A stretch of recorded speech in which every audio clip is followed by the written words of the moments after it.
So we're still on market equilibrium. We're going to consumer and producer surplus.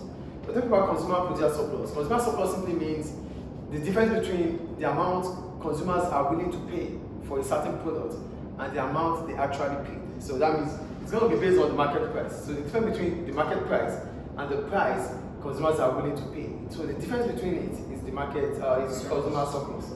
Then we have producer surplus. For producer surplus, it simply means the difference between the market price and the price producers are willing to sell at a given price. That's the difference. So that's producer surplus. So we're going to use the graph analysis here.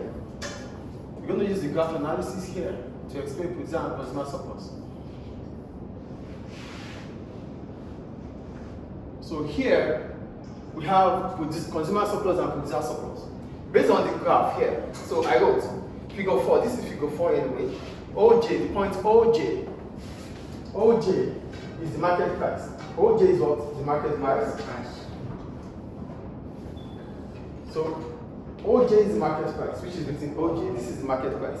So the difference between the market price and the price consumers are willing to pay is that G. This is demand curve, right? Yes. This is demand curve. So you check the demand curve from GJ, it ends at H, right? Yes. The demand curve ends at H. So it means JH is the consumer surplus. That's the difference between the price, which is OJ, and the difference between what consumers are willing to pay. So point where the demand curve ends, that is what consumers are willing to pay. Do you get the point here? So the price consumers are willing to pay is at GJH with quantity. So here, OJ, this is the market price.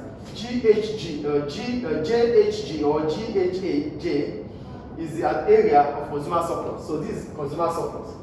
Any point above the market equilibrium point price is the consumer surplus.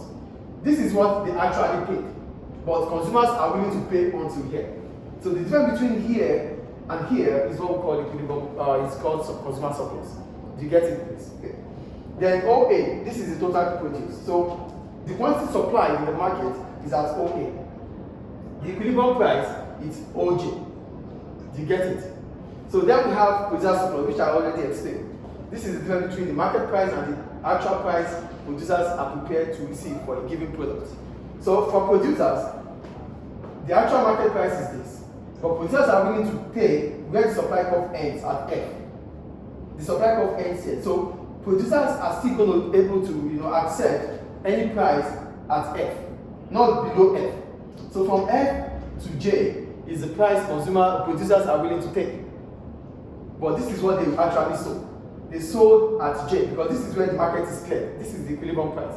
So the difference between the market price and the price producers are willing to take at a given level of output is called the producer surplus.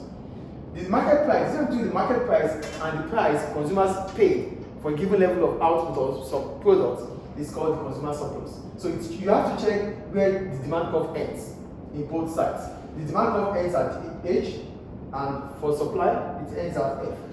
So that's why here I wrote FGJ, this is the area for producer surplus.